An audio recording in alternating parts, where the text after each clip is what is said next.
Okay, let's do that one more time. Again, I want to welcome you to this live stream. This is the first live stream for Hustle Savvy. I've done a little bit over, 100 plus videos, and they're all pre-recorded, except for a few interviews, mostly podcast-based interviews. So this is my actual self-hosted live stream I've done on YouTube for the first time. I've done another one on Instagram Live a while back. And I don't know, there's something about YouTube that makes it a lot better. I think I can share more things here. I'm going to share my slides in a little bit, and a lot of the things I've learned when it comes to starting and growing a brand new YouTube channel from scratch. YouTube is a very interesting platform. Despite the rise of TikTok, YouTube is trying to respond in kind as well by creating YouTube Shorts. It is one of, in fact, the biggest video platform in the world, the second largest search engine behind Google, and they're owned by Google as well. So those two platforms talk to each other quite a bit. And so it's interesting to see where YouTube goes with the rise of these competitors like TikTok. There's also Instagram getting on board with Reels, and they've been doing Instagram Live for a while now anyway. And everyone's competing with each other. And we, as the creators, get to try different things, experiment, see what our audience respond to, and we can fine tune. That's the best part. Everything's free for us to try. Awesome. So, without further ado, hopefully this works. I'm going to press this button here, and it's going to jump to my slides. Nope, wrong button. Here we go. I'm talking about the secrets to growing your YouTube channel from zero. The 5 things I've learned from starting 2 YouTube channels. And imagine if you have nothing to go on with, you're a complete beginner, you have no audience, or at least not a significant audience outside of YouTube, what can you do? And those are the exact scenarios I was in, and these are the lessons that I've learned to keep growing on YouTube. So if this is the first time we've met, my name is Adam Zainuddin. I'm experimenting with content creation via YouTube and also via email marketing. I've created a best-selling course on Udemy with more than 5,000 enrollments worldwide. And I'm trying to experiment some more to generate passive income by selling digital products and through other means like affiliate marketing. And you might be confused a little bit when I'm showing different types of channels here. It's actually my previous channel, Mystique Games. I'm also now creating another channel, Hustle Savvy, so I'm shifting my focus there to help simplify video making for creators. And so, just a quick disclaimer, I'm not an expert here, but I'm just sharing what I've learned so far. And let's start with the first secret, one of the most important lessons I've learned.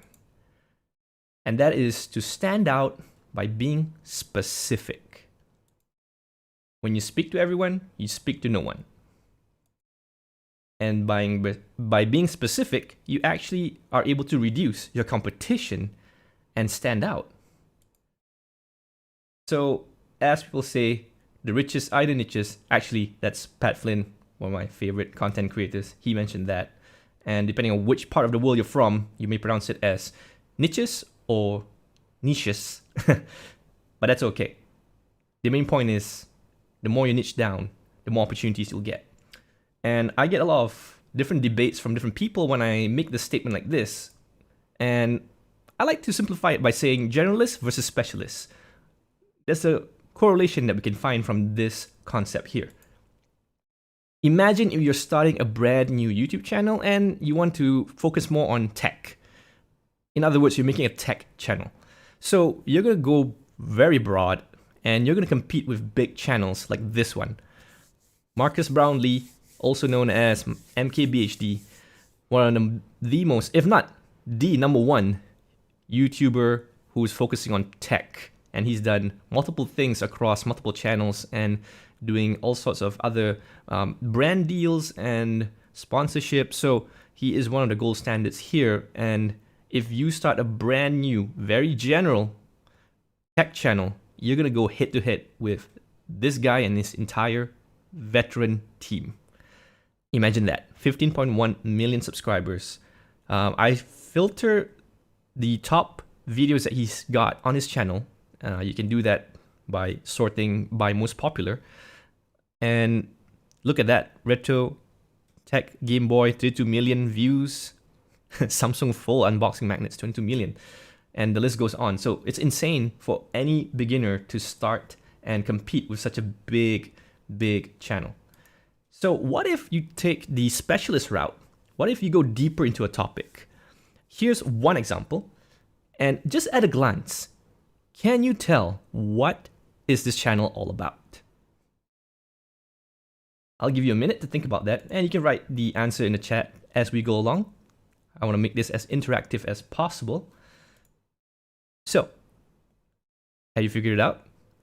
This channel is a tech channel as well, but it's going deeper into keyboards, customizing keyboards, making your own brand new keyboard from scratch, modifying your keyboards, the different already established brand keyboards out there, and the differences between the lower price point keyboards to the more expensive ones, to the beginner, to the advanced.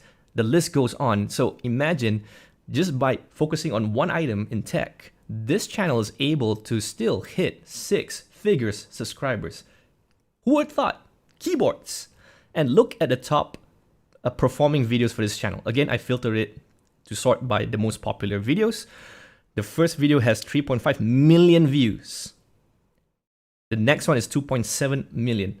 And in fact, the top 10, almost all of them has, more than 1 million, except for one video. And that's insane. This small channel grew so big that it's, without having 1 million subscribers yet, its videos is able to reach up to, more than 1 million views. So this is just a few examples that you can take, and let's look at the one that I've done for my own game development channel, Mystique Games. Again, I sorted based on the most popular videos on my channel, and at a glance, you can see that, okay, it's a game development channel, but I decided to go one level deeper and say, let's specialize on a topic that I know very well about, and that's level design.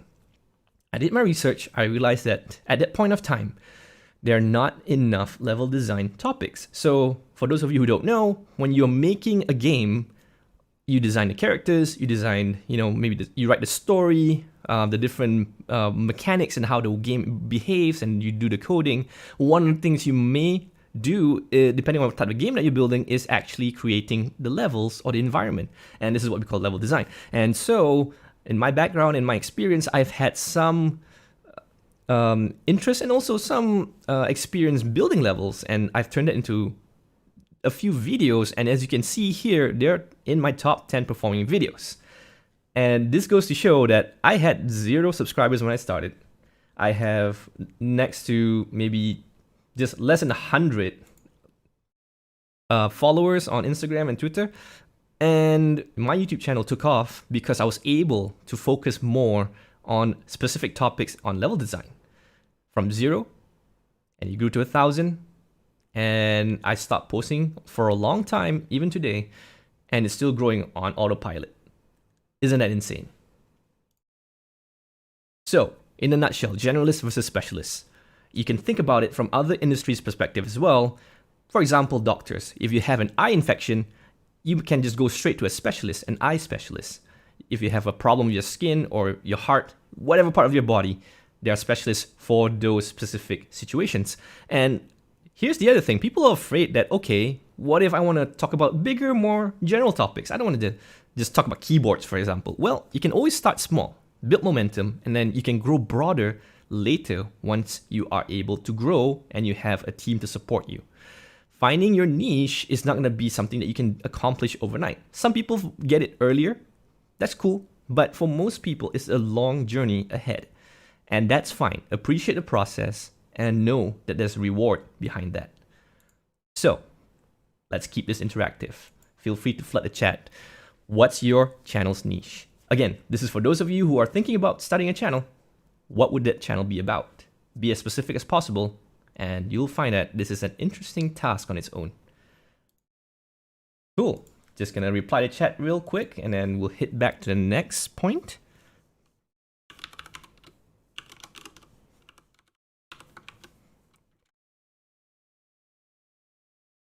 All right, and now let's head to the next secret that I've learned about growing a YouTube channel from zero. You don't need to be famous. I'm going to butcher this word. Reciprocity. Okay, cool. Not too bad. It's the act of exchanging things with others for mutual benefit. An eye for an eye, barter trade, different ways to repurpose this word.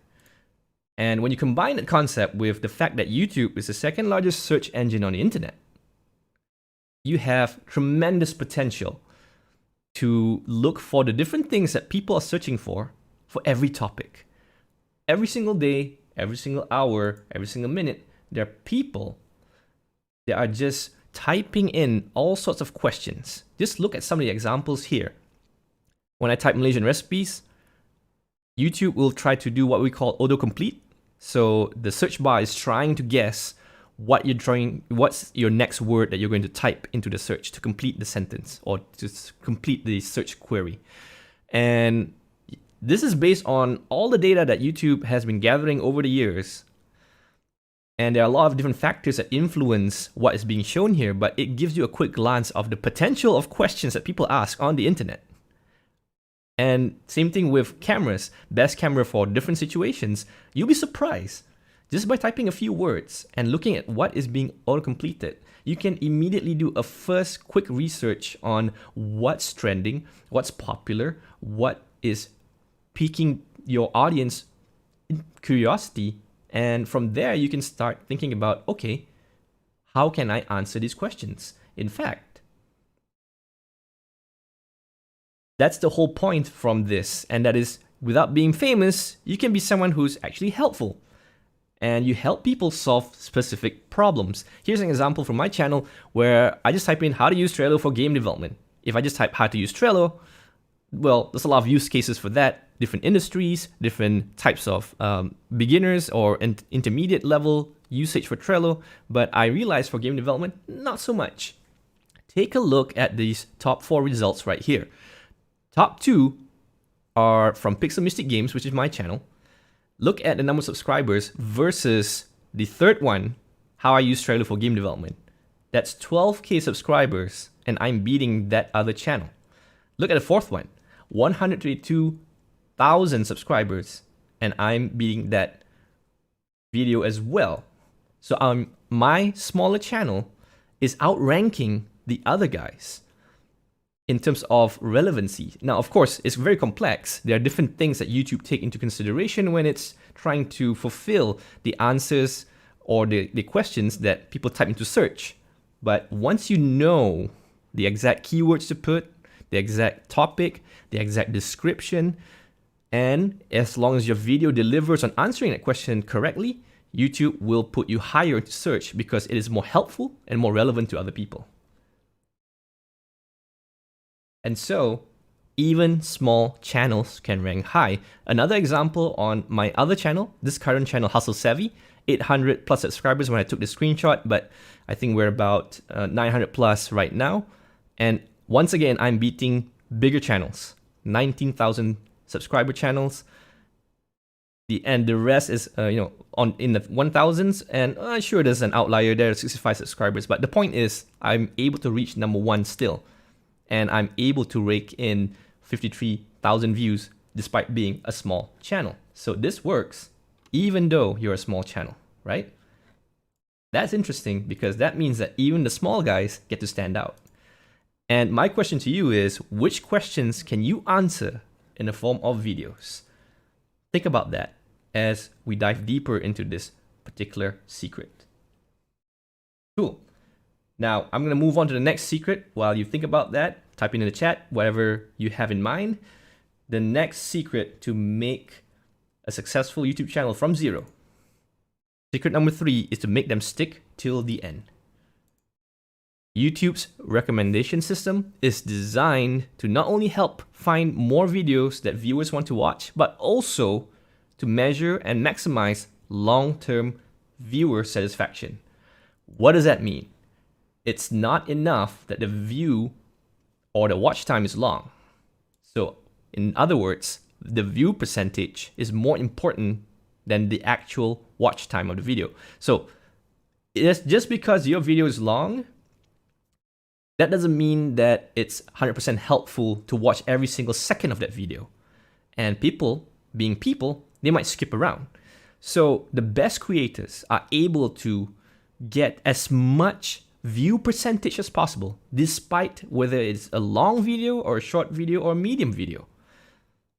Once upon a time, as YouTube was growing up, there was a moment where there are certain creators who try to gamify the system. They try to make their videos as long as possible. They stretch their words, they add filler content, and then YouTube figured it out and adjusted their algorithm to enhance their measurement system, and now they know when you're trying to cheat.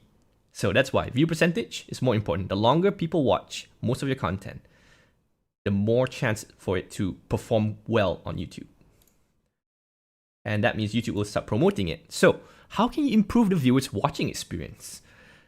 Here are some key points here, and do bear in mind that it takes time to get good at video creation, especially when it comes to delivering informational content. The first is to deliver on the promise of the thumbnail and the title. So the thumbnail is basically the image that you see before you click on the video, and the title is, of course, the video's title itself. If your title and a thumbnail says something else, and when the user or the viewer clicks on the video and they find something else that's not relevant to it, they're going to be upset and they're going to click away. That's clickbait. And so that is going to then trigger YouTube, and it's going to be deprioritized in their recommendation system. The next point is something I mentioned before, which is remove the fluff. Keep your points concise, get straight to the point, and with enough practice, you get better at this. But that way you can increase the quality of your video. And then lastly, rather than making one boring video, whenever possible, break things up a bit, use pattern interrupts. And this can come in the form of showing text on screen, changing the camera angles, changing to what we call B-roll or supportive footage. As you're narrating, you can show someone walking, or you can show a video footage of what's relevant to the point that you're making.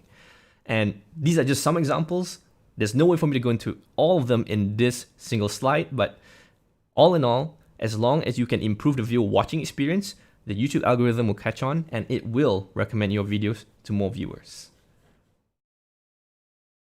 And so, one thing to consider is that some topics, by nature, are just longer in duration.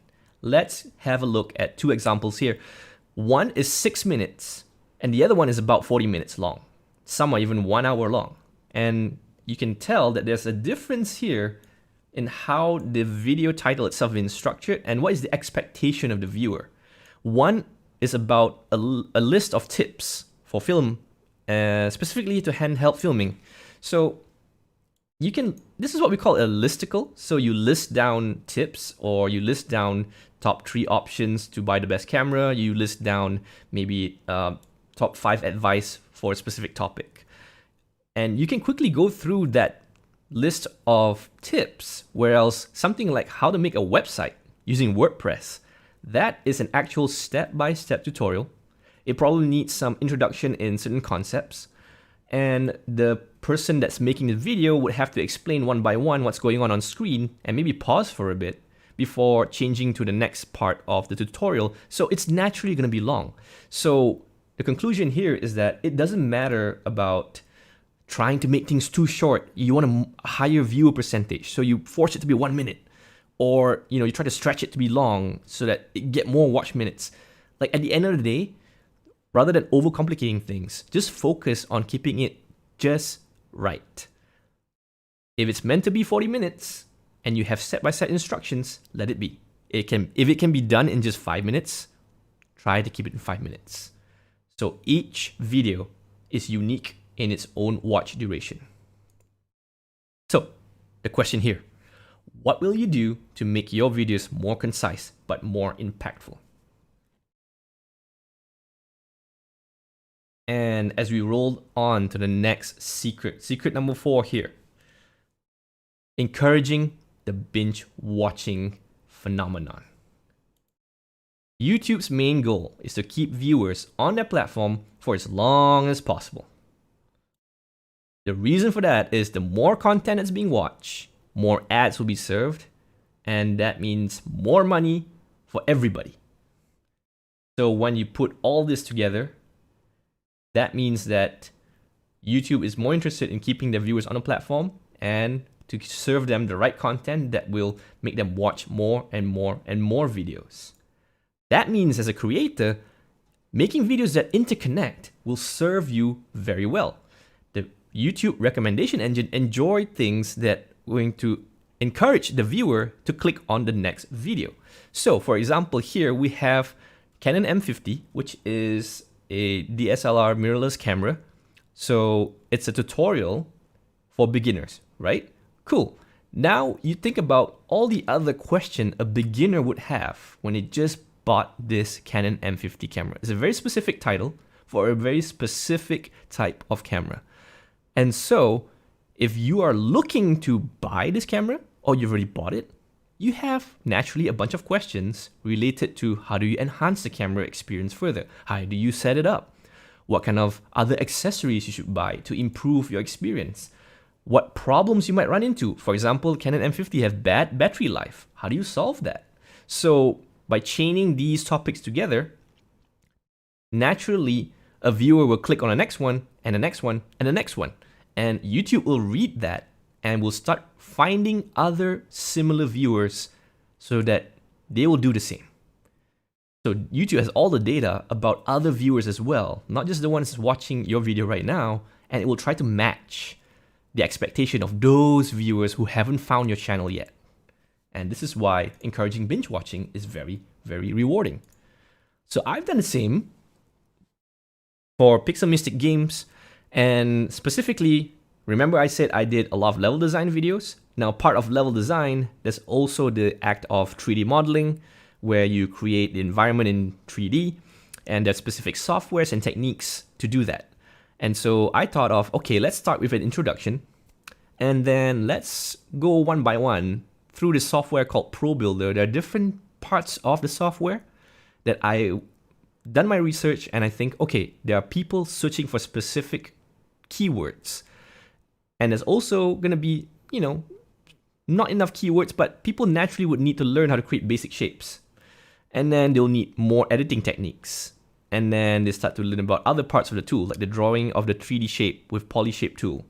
And the list goes on and on. So if I have a video like this, and then it's linked together in a playlist, imagine that, 9,000 views just on this playlist alone. And by the way, this is just the playlist view count, not the video view count. The videos themselves could be in hundreds of thousands of views, because if YouTube thinks that at least one of these videos is performing a lot better than a lot of your competitors, YouTube's going to take this video and show it to more people. So there will be an imbalance of which videos get the most views, but that's irrelevant. That's fine.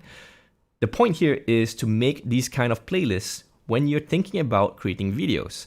So rather than thinking of one video you're going to make, I want to challenge you. What will your next 4 videos be? So don't just make one video, and maybe don't go 4 if you think that's too hard. Let's just start with 2. Make more than one video. Think about it. And what will those videos be? All right. Moving on to the next secret. Secret number 5. You don't need pro level gear. I know. In this live stream itself, you've probably seen my setup, and you're probably thinking, well, that's easy for you to say, you already have all the gear, right? Now, let me just point out, the following videos were made without using pro level gear. Once again, bringing up my Mystique game development channel, 4,000 subscribers. Look at the top 5 videos. They're all above 20K views. And I'm going to show you also, this is outside of YouTube, but it's still relevant to video creation. This is my Udemy course. It's a bestseller. More than 5,000 students have enrolled. And look at that, top companies offer this course to their employees. So there's a B2B element to it as well. And all of these were not made by using pro cameras. They were all made using these things you see on screen right now. A Logitech webcam and my smartphone. And so here's the tip. Use what you have. Start before you're ready and just hit record. And you'll be amazed at what you can achieve with whatever you have lying around. And then later on, once you have more experience, once you make more money from your YouTube channel, you can think about what is the next item you want to upgrade.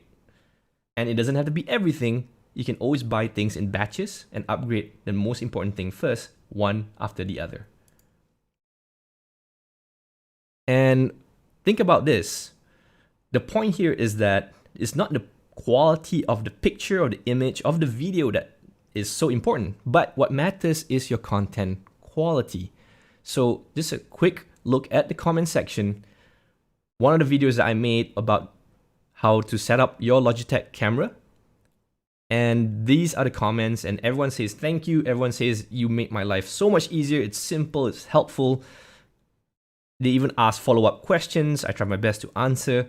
See, some people say it's very clear, very easy to follow the steps. Love it. So these are the kind of comments that will indicate that you've done your job to deliver the value that your video is supposed to and answer the question or deliver on a promise of your YouTube title or the YouTube thumbnail. And opportunities will come in other forms.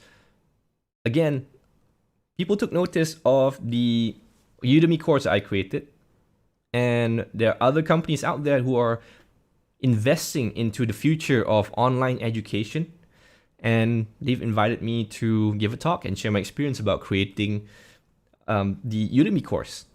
And that was an unexpected surprise. That was interesting, and I was able to share my knowledge as well. And my question to you now is, with all this in mind, when are you starting your YouTube channel?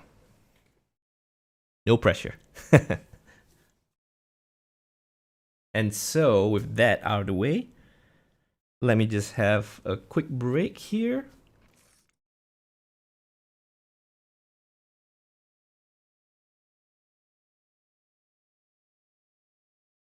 And switch back to my camera.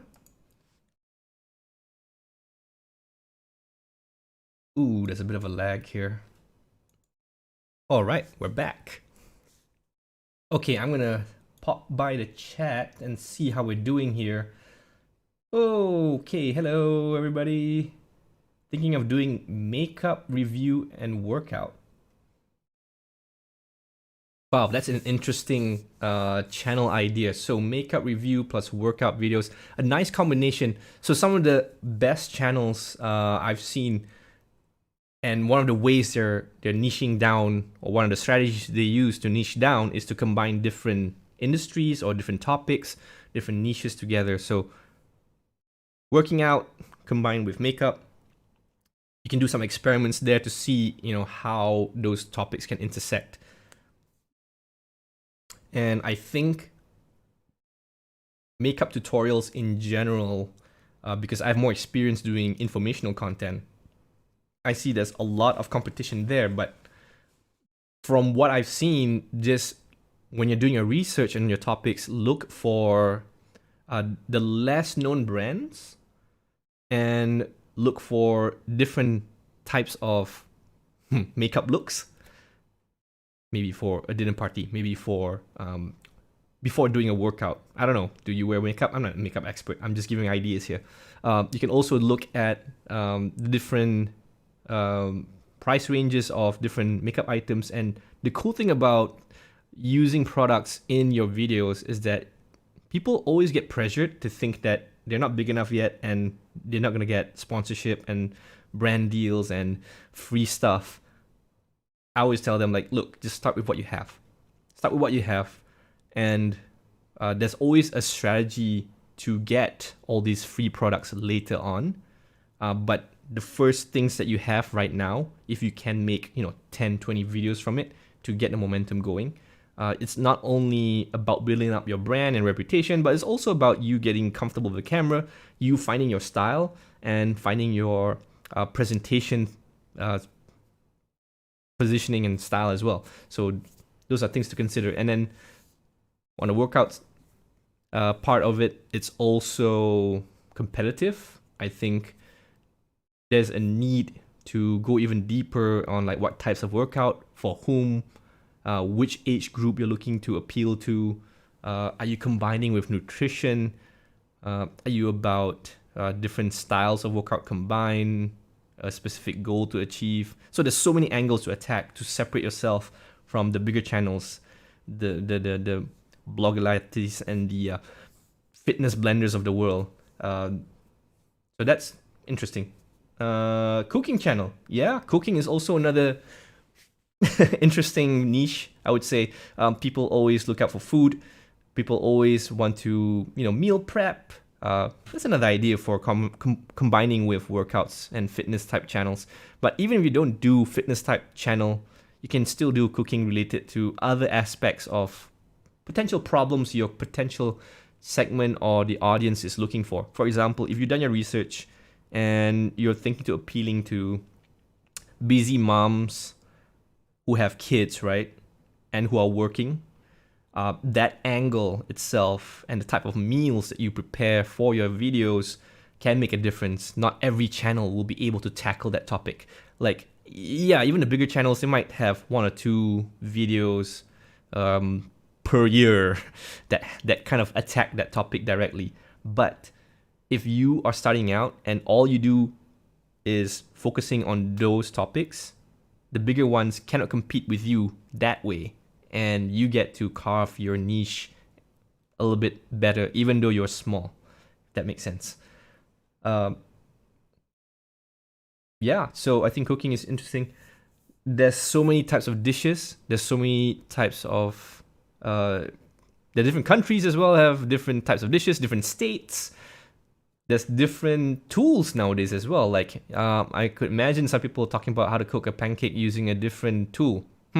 Besides the frying pan. I don't know. I'm just trying out my luck here, giving some ideas. But there are some interesting ways you can twist that around. Let's see what else. One,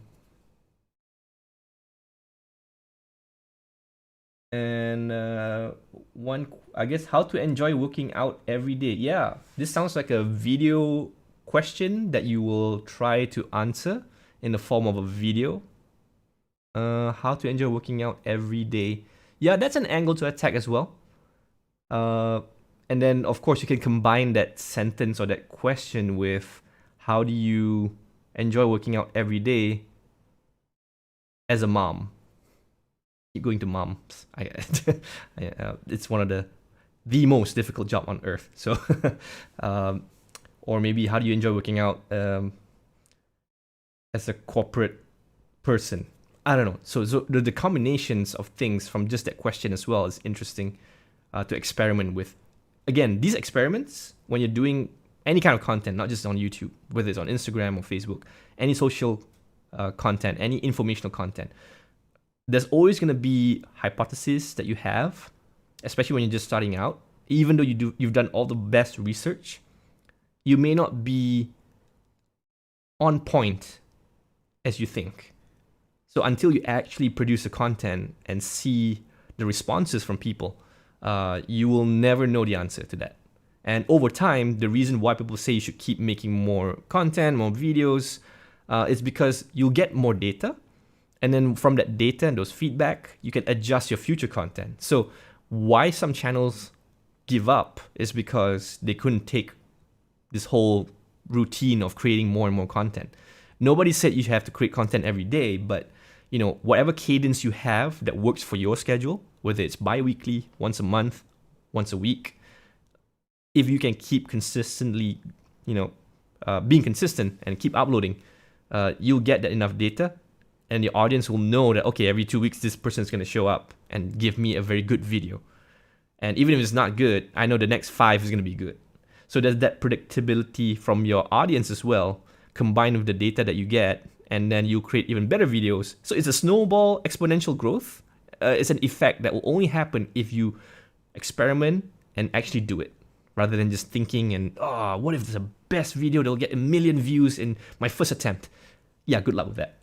That's not going to work. You need to actually practice before you find your rhythm. Okay, more questions coming in the chat here, so let me have a look. Hey, hope you're doing fine. Any advice on how to handle negative comments, hate? Good question. In terms of handling negative comments and hate, I had my fair share of that. And it's very easy. Well, okay, first of all, if you're new, the likelihood of someone even commenting is very low. There are bots who are going to, just say weird things. But I think YouTube is, quite good at getting better, I would say, at finding these bots and shutting them down. But in terms of other expectations, at some point, one of your videos is gonna quote unquote blow up. And when I say blow up, aka viral, not really viral, but like it performs better than the other videos. So if you're on average, you're getting, let's say, like, I don't know, 50 views per video when you're just starting out. And then suddenly one of them triples that, 150, or even, 500 views. To the average person, that's not much, but to you as a creator, when you see the data, that is outperforming the others. And sometimes that could attract more comments. And from there, so first of all, don't worry until you actually get there. Second is once you do get negative comments, there's a lot of tools that YouTube have to remove the comment and filter out the comment. Like on YouTube Studio, you can actually look at different ways to filter certain words. And if I'm not mistaken, you can even block certain words as well by default. So that's one way to deal with it. And the third is, of course, if you are thinking about, okay, how do I've read the comment, it's not about blocking anymore. It's just that I've read the comment, I feel hurt. I don't know what to do, right? I think, first of all, always think about your bigger mission, the bigger reason why you're doing this in the first place. Not everybody has a YouTube channel. And not everyone's making videos to help other people to become better, to help them answer their questions. So kudos to you if you reach that point. And to just even start is, an accomplishment on its own. And think about more of the positive comments that you get, the thumbs up, the ratio of that. If you've done a good job, that's going to be more important than whatever small amount of negative comments you may get. So that's so far the advice I have. I haven't reached 1 million subscribers myself, so I don't know what will happen when I reach that big and there's, hundreds of thousands of comments and half of them are bad. I'll get there, and then if you ask a question again, I'll or maybe you can reach there first and then you can tell me how to deal with it. That'll be great. Thanks. So I hope that answers the question on how to deal with negative comments.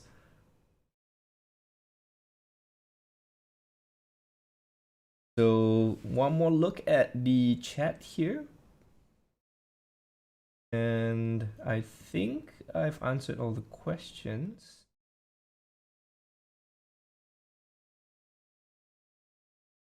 Yeah, cool.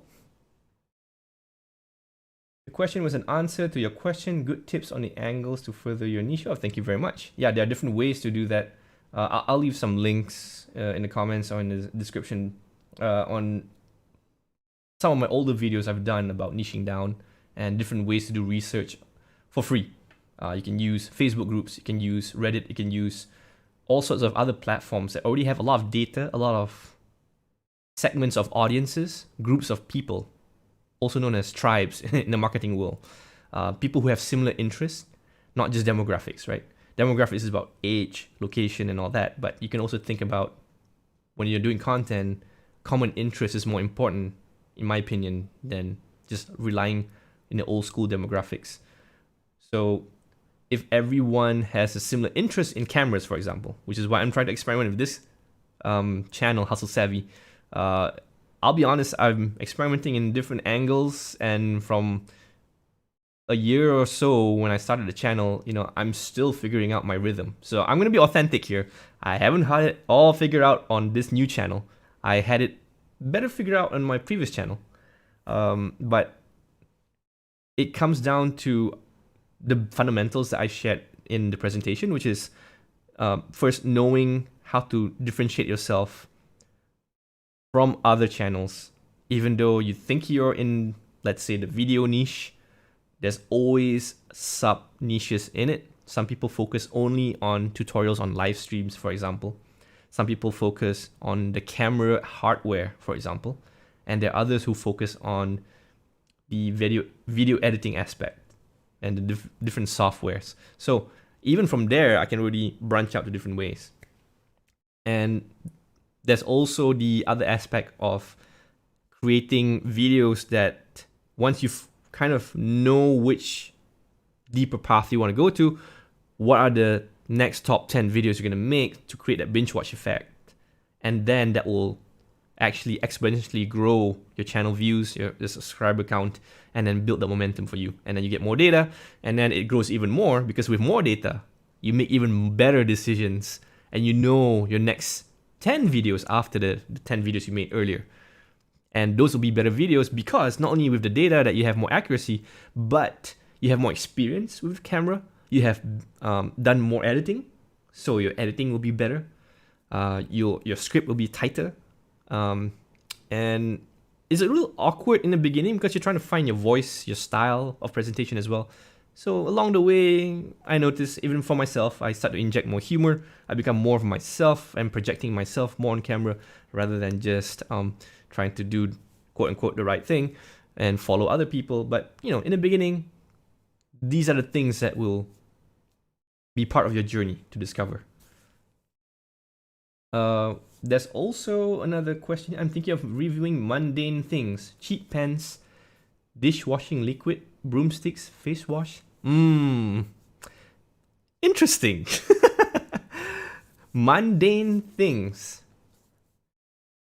One strategy I have when it comes to reviewing products, when you're trying to title your videos, I find it interesting when you give very specific names to the brand. So for example, I have a tripod and it's from a Chinese company called Ulanzi, I don't know how to pronounce it. When I include the specific brand, rather than saying this is the best tripod ever as a video title, or this is the best tripod for YouTubers, if I put Ulanzi 478- whatever the product name is, best camera tripod, ? Like that gets more attention as a small channel because you have a chance to hit those people who are also curious about that very specific Ulanzi tripod. If you get what I mean. So if you're doing mundane things like cheap pens, if you can think about, okay, if I'm someone else who's interested in these mundane things, what are the potential ways for me to discover more content about this thing? So one of the ways is always, okay, start with the name of the brand and the specific model, and then maybe the unique quirks about it, or the unique way that cheap mundane pen can solve a problem. Besides the obvious, of course, of it being cheap. Maybe it's got 5 inks in it that can change color every time you turn around. Maybe there's an equivalent model by a rival brand and you do a versus video. This cheap mundane pen versus that other cheap mundane pen. What's the difference? And so that on its own will be a bunch of different strategies when it comes to product specific. And you don't have to only do reviews. For example, you can also do tutorials. I'm going to give an example related to cameras since I'm doing more of that. I'm not just reviewing a camera, for example. I can also show these are the best settings for this specific camera model. And I can go even deeper. These are the best settings for using this camera model for photography. And then I make another video. These are the best settings for this camera, but for video. Get what I mean? And I can go down the rabbit hole. I can say best settings for this camera for photography outdoors. And then I can do one for indoors. And the list goes on and on. So yeah, those are, I think, some of the different strategies that I'll cover in the future as well on how you can take, just a few ideas, spread and branch it out into different sections and the different quote unquote modifiers that you can include when you're experimenting with finding the right titles, the right angle for that topic. and we'll see how that goes in the future. So we're out of time right now. Thank you very much. This is my first live stream, as I mentioned again. So a lot of weird technical issues. I'm trying to figure out my software, and thank you so much for participating tonight or in the morning.